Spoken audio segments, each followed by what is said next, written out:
disappointing to lose Nick to the foot injury. Yeah, it's tough. Just being able to watch that video, and the video, I mean, of him coming back, being able to watch that movie, you know, what he went through to get healthy, just, you know, working as hard as he could just to get back to play. So it's tough to see him go through that, but we all know as running backs, and I definitely know, you know, there's a couple potholes in the road you hit throughout your career, but you keep fighting and you keep bouncing back, and that's the love for the game, and that's why I expect for Nick to come back 100%. Seeing in Nick the last couple of weeks before the injury, I mean, were you starting to see maybe him rounding the corner and becoming the old Nick Chubb in the way he was running? Yeah, well, I saw that once he stepped on the field. I mean, day one. And what I mean by that, just being able to come back for those injuries and come back out there and play says a lot about him.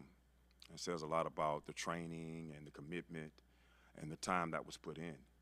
But you turn the film on, I get excited when I was turning the film on each and every day throughout practice and, of course, in the game. What you saw in the game was him being able to plant his foot, to make cuts. It was slowly but surely starting to come back. Sometimes guys have major knee injuries, and I know his was a major one. That second season, they get closer to who they were. Could you see that being the case for Nick with another offseason, more time to build up whatever muscles, whatever he needs to do to get maybe that explosion that he didn't have that he used to have? You know, it's very easy for us to say that right now, and when you go and look at the film, he didn't have an opportunity to show it. So before we be so judgmental on that part, let's give him an opportunity to see if he had the explosion. I think he has it. I think it's still there. And hopefully those opportunities will show themselves next year. So Jerome, obviously probably getting more of a workload now. He had that big run Sunday. He's been great in the kick return game. What makes Jerome so effective for you guys? I mean, Jerome is, besides the speed, besides the quickness that he has, just being able to play all three downs, and of course the special teams value is really good. And, you know, I didn't know Jerome was a kickoff returner until I got here. I knew what type of back he was, but just being able to show his skills on kickoff return is really good for me to see that he's able to take it and go the distance. Had a couple chances there where he could have broke a couple, and I get on him about it. Hey, man, you're slowing down or something like that. I always mention that to him, but having that opportunity to get out there on kickoff return and being able to show those skills is really good. He had that hamstring injury earlier in the season. How much did that sort of linger once he even got back out there, and how much are we starting, again, kind of the last couple of weeks, you're starting to really see some explosion out, it seemed like, out of him, the Pittsburgh game, even going back to Denver, I think. Yeah, he really never talked about it after he got healthy. So, of course, I ain't gonna bring it up, you know. He just went to work, and he went out there and just, you know, continued to be Jerome and show the speed and the urgency and the quickness that he's had around here for a while. Dealing with this, we haven't seen him since the injury. You know, just the back-to-back season enders. How's he handling it? I mean, it's tough. It's tough. I mean, like I said, just being able to put in all that work, all the time that's dedicated. You know, Nick is a passionate guy. He loves the game. He loves being around his teammates. He loves everything that comes along with the game, from practice to preparation, preparing, watching film, putting together a plan. So, you know, right now, of course, as anyone would be, with, you know, anything that you're passionate about, it hurts. The fact that this is a bone which is going to heal and I'm sorry. The fact that Nick suffered a broken bone, which is going to heal in a timely fashion, do you think just from a psychological, mental standpoint, that makes this recovery so much easier for him than what he had to go through with the knee? I don't know. It's an injury. You know, you put them in a box after a while, no matter how small, how big they are. You're just trying to avoid them. So as much as you can avoid the injuries, you would like to, of course, but sometimes they come in groves. Is that what happened? Or I can't really remember. Sure? Yeah. Cincinnati's defense they haven't had Logan Wilson the last few weeks. How much of an impact has that made on them? Because he's a guy that he's around the football quite a bit when he's on the field. Yeah, he is. He is. And he's helped that defense. The mentality, the energy, the juice that's on the field, they play hard. This is a hard-playing defense, and especially with him out there. So we got our work cut out to make sure we know where he's at all times. Nick's injury create an opportunity now for Dante Foreman to get back in the mix. And how has he kind of handled this stretch where he's been inactive? Foreman has been good, man. Of course, another passionate guy that's in the room that loves football, that loved the opportunity to get out there and show his skills. Those weeks that he was not out there, I had a chance to speak with them and just talk with them and, continue to encourage and motivate. And he's been great, man. So now that his opportunity is back, he'll take full advantage of it. So many pieces of the run game. How would you characterize how it's been this year? I know the numbers aren't probably what you guys wanted. You said so many pieces? Yeah, to the run game. You know, Yeah. so it's not just the backs, but I'm saying overall, the run game probably hasn't been what you guys hoped it would be. Why do you think you haven't had that success? I mean, it's a number of things. It's all of us. And, of course, I start with my room, so I can't point the finger or speak of another room without talking about mine. It's a lot of things we got to clean up. And we are getting better in the run game, but, of course, we're not where we want to be.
How we doing?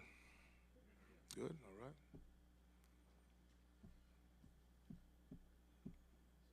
Miles go down last week. What was kind of going through your head? Probably the same thing that was going through everybody's head. My heart stopped a little bit, but anytime you have one of the best players in the National Football League go down, there's going to be a little bit of anxiety, a little bit of just anxiousness, like, hey, what happened? How's he doing? But the minute I saw him spring up, I was figuring, okay, he's at least okay. He can walk off. So, that place, it stinks, getting poked in the eye. It's happened to me before, and that's just kind of part of the game where, a guy, you got two guys battling, two great veterans, good players. They're battling each other, and things like that happen sometimes.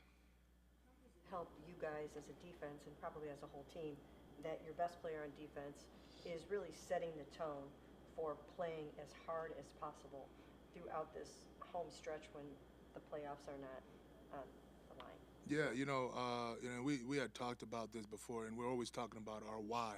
What are we doing here? Why are we doing what we're doing? I always believe that men are much better when they have purpose, and guys like Miles, he always has purpose. Whether it's being the best player on the field, getting sacks, helping his team win. The guy goes out there with a sense of purpose. So just getting those guys to rally around that. Everybody in that room has a lot of pride, and we're not just gonna come in at any game and just lay it down. We're guys that have a lot of pride. We're a bunch of football players that know how to play this game and play it well. And for whatever reason, we haven't done that this year as far as collectively as a group. So that doesn't mean that we stop playing. It doesn't mean that we stop playing. We got to go out there and compete every play until the last whistle, and whatever happens from there. You got a mic last week, getting back on the field. It was just good to see him just still be explosive, still be physical, violent. It was great to see him make that tackle for loss and just, you could tell like he was just itching to make a play.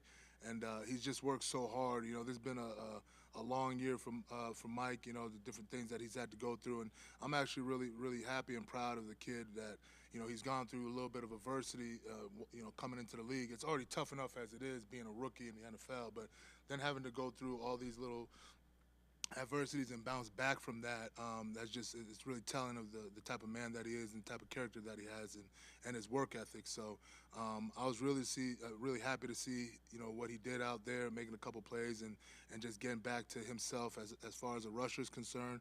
I'm expecting real big things from him this week. Look at Miles' career, like he's just had so much success against the Bengals. I mean, I know it's your first year here, but what do you think kind of goes into having that much success sack-wise against one opponent? I think just Miles, just generally, just against the AFC North, he just has a lot of success. You going up against these guys twice a year. There's familiarity and obviously there's pride in the conference, and there's pride in going against guys that know you and you know them really well. So, I mean, I just think Miles he approaches every team the same way, but I think there's just a little bit more just oomph when he has to play against the AFC North. Miles showing you, I mean, now the eye, and he's dealing with the back and the feet earlier in the year. He's had a whole bunch of stuff he's dealing with, but he hasn't missed any time. He's still playing at a really high level. So what's he shown you by playing through all that? It just resiliency. It just the type of player that he is. I mean, he still works hard every day. For a player that you go out, there's not a lot of players in this world that can say every time I take a snap, I got 4 hands on me, no matter what, and he's still fighting through. Me and him we had a little laugh the other day because there's this one great shot of just him just fighting as much as he can through 2 people, and I mean that's just Miles. He never complains. He just goes out there and does his job and does it at an extremely high level. And honestly, I joked with him. I was like, I'm going to just bait all the offense coordinators out there. I dare you not to chip him anymore, okay? Because, you got a guy out there that's getting hit every single time by 2, sometimes 3 people, and he's still going as hard as he can. I mean, that's how much he loves the game. That's how much he has pride in himself and his unit and how hard he wants to play for this city. So, it's been an honor to coach a guy like that, a great player like that. It's not always just 2 guys, right? What's the most extreme thing you've seen as teams try to slow him down? Yeah, I've seen a chip, which is the tight end punching the defensive end, right? So I've seen a chip with the tackle, so that's the double team, with a back coming up and chipping him as well, with the center slide coming his way. So now you got potential 1, 2, 3, 4 guys that potentially can hit you at one on one play. And like I said, he never complains about it. He might move to the other side. They're still going to follow him over there. But he never complains. He just keeps trying to rush as much as he can. He'll come out, hey, what he's seeing out there, anything else that I can do, and just say, hey, we can move you inside, we can move you on the other side. They're still going to try and find him because he's that dangerous of a player. And, I'm happy for him. I really believe that I'm just happy that I get to be a part, hopefully, of him getting 100 sacks. Is all the double teaming and the chipping and all that kind of stuff that much different than what J.J. Watt saw and all the great pass rushers in this league see? I mean, it's a different scheme, what J.J. played in. So he was a little bit more inside than outside, and the chips have really gone up the last couple of years. It was 10 years ago, you didn't see this many chips. You might chip one elite rusher here and there on 3rd down. Now you're seeing it on 2nd down, sometimes 1st down, anytime they pass the ball. So, kudos to the offensive coordinators out there that just say, hey, we're just going to protect up and help this tackle out because he's a special player. He really is. He's a generational talent. Sometimes I can't believe some of the things he does out there. And, you're talking about a man that picks up 320-pound men and throws them off their feet almost on a daily occasion. So you have to commit 2 to 3 people to him at all times. Is there a way to alleviate that? I mean, get somebody, Obo or Isaiah coming getting more pressure from the other side? Yeah, I mean, yeah, and as you look at it, those guys are getting pressure now. Another thing that a lot of offenses are doing is they got the chips, and now the ball's coming out a lot quicker. So it's just a matter of the guys on the other side getting more pressure and really working. And sometimes you're seeing double chip nowadays. So it's just as a pass rusher now in this league, you really, really have to work your butt off because, as you can see, the leading sacker in the NFL has 12 and a half sacks. Miles is at 11. So that just tells you right there, it's all over the NFL. All the pass rushers now, you're starting to see they're getting chipped too. Not as much as Miles, but a lot of guys are starting to get that Miles plan where now they're getting chipped and they're taking out that number one pass rusher and getting the ball out. A quarterback in Mahomes a week ago who's very difficult to, I know he's being sacked a career high, but he's very good at eluding pressure and everything.